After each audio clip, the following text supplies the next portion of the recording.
Secrets of Plant Biology. Episode 1. The Plant That Listens. There's a quiet assumption most people carry when they think about plants, that they are still, passive, predictable, rooted in places like background scenery to human life. But this assumption collapses the moment we begin to observe closely enough, because a plant is not still at all. It is responding constantly, not with noise or motion we easily recognize, but with chemistry, structure, and timing.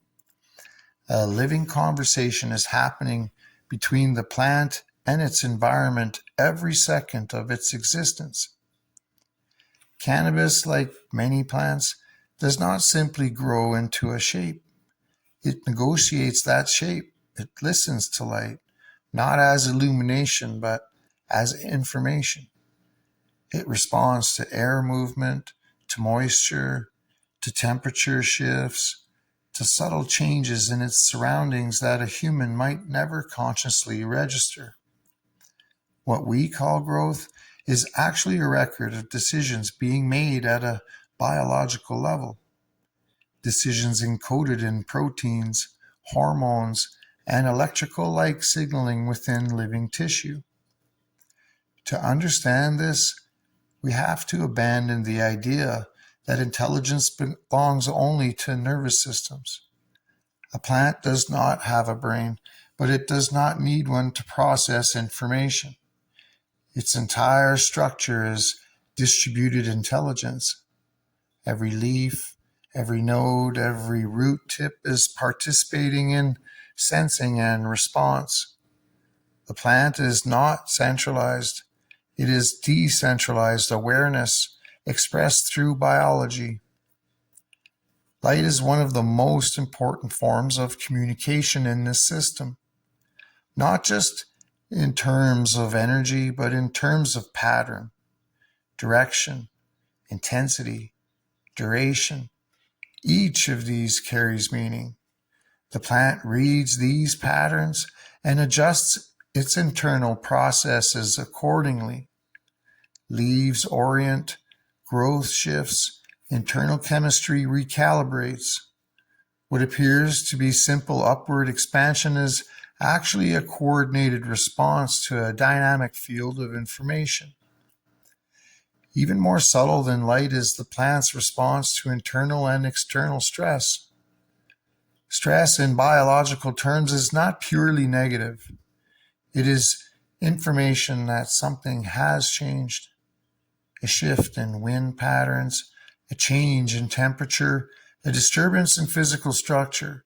Each of these becomes a signal, and the plant does not merely react. It adapts, it prepares. It has to modify future growth based on what it has experienced. This is where cannabis becomes especially interesting. Like many highly adaptive plants, it demonstrates a strong relationship between environmental pressure and chemical expression. The compounds it produces are not static. They are responsive. They change depending on conditions. In a sense, the plant is constantly rewriting its own internal chemistry in response to its environment and caretaker. But they say none of this is conscious in the way humans understand consciousness. There is no central observer inside the plant making decisions. Instead, there is a network of biochemical feedback loops, each one influencing the next. Hormones move through tissues. Electrical signals propagate through membranes. Chemical gradients shift. And from this continuous flow of information, organized behavior emerges. Even the roots participate in this conversation. Far beneath what is visible, the root system is actively exploring, sensing, and exchanging signals with the surrounding environment. It is not simply anchoring the plant into place. It is negotiating with the soil, interacting with microbial life, responding to moisture and nutrient availability. The soil is not inert, it is an ecosystem, and the plant is an active participant in it. What begins to emerge from this perspective is a very different understanding of growth. Growth is not linear. It is not simple upward trajectory towards maturity. It is a constant recalibration, a balancing act between internal programming and external conditions. The plant is always asking a question and always answering it at the same time. What is happening around me, and how should I exist within it? This is why identical clones can produce different expressions under different conditions. Not because the plant is unpredictable, but because it is responsive. The environment is not separate from the organism. It is part of the information system shaping it. Light, air, water, space, all of it becomes input, and the plant becomes output.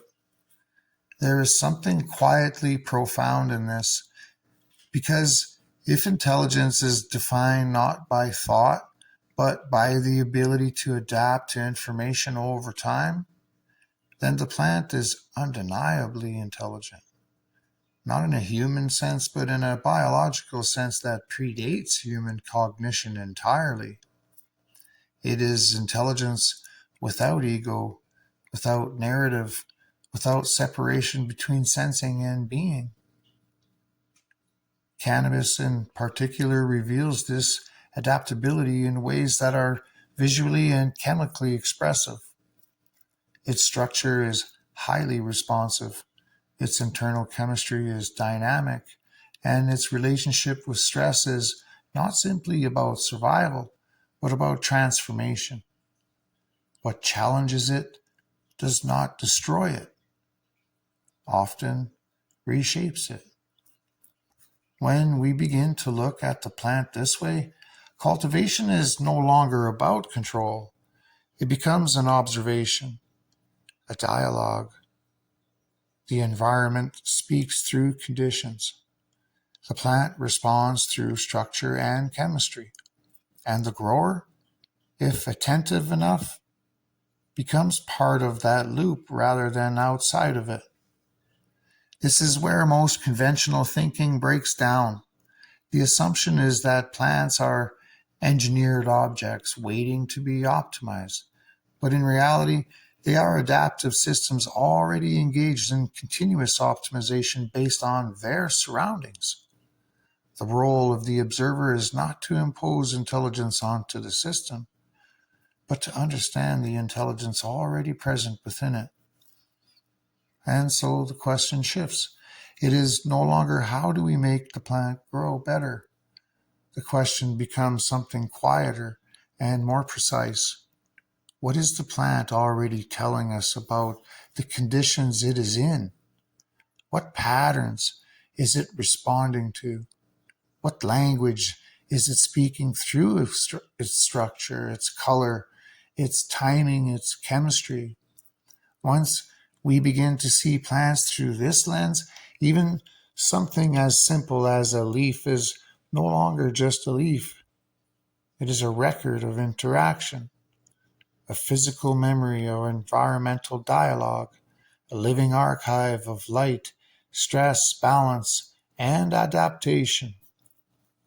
And in that sense, the plant has always been listening. The real question is whether we have been listening back.